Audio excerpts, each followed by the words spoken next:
Shorthand English Senior Grade General Speed. Get ready for the dictation. 10 seconds. 5 seconds.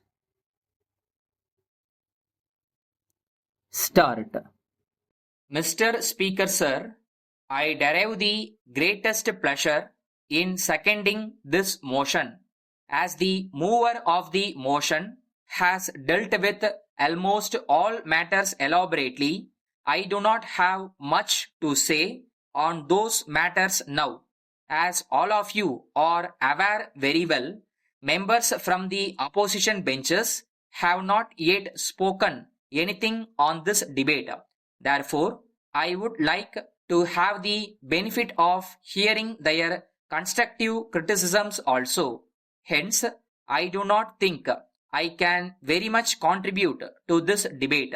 However, by way of supporting what my honorable friend has just said before me, I will try to think aloud and say a few words on this occasion. First and foremost, I want to say that during the period between the last address of the governor and the present address, our state had faced two big natural calamities. One is the famine and the other is the cyclone that had followed it.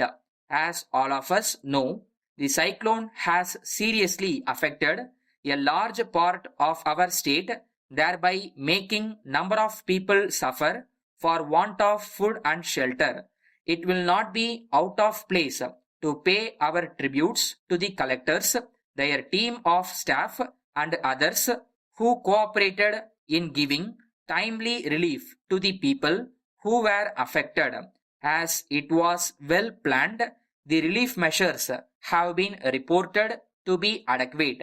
However, on this occasion, I would like to point out that these measures could have been more reasonably spread among the various areas. Then I would like to refer to famine and its effect in all parts of our state.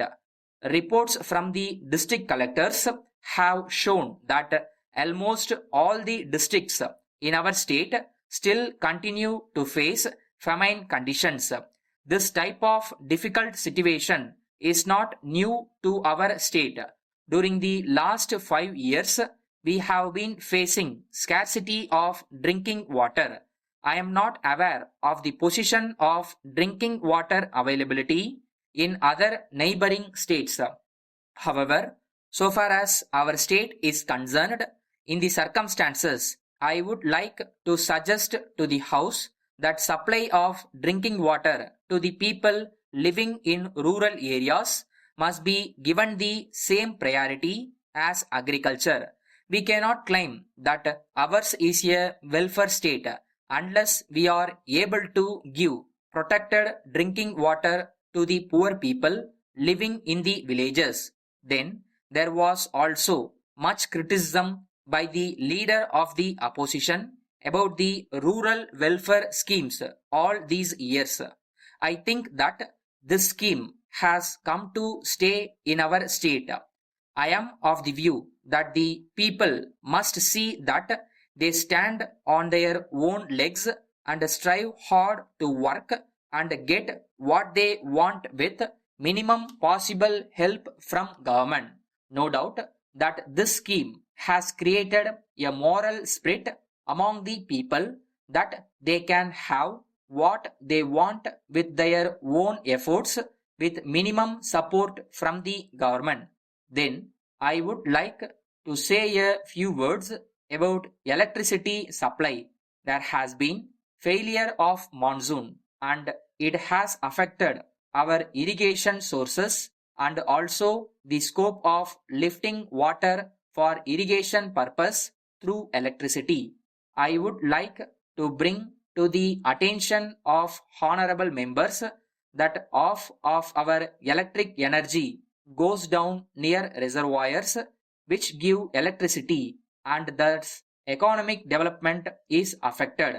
On account of power cut, industrial production has to go slow unavoidably and very many extension schemes for irrigation have to be stopped.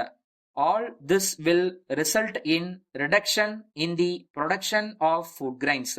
With these words, I conclude my speech.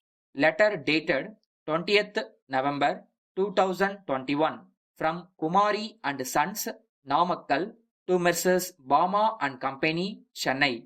Dear sirs, we acknowledge receipt of your letter of the 10th instant and are very sorry to note its contents. We have sent you a check for rupees 5,000 last week, and we are not able to understand why you have sent a reminder to us in respect of a sum which we have already paid. Kindly check up at your end and confirm that you received the check and there is no amount due from us towards any of your bills.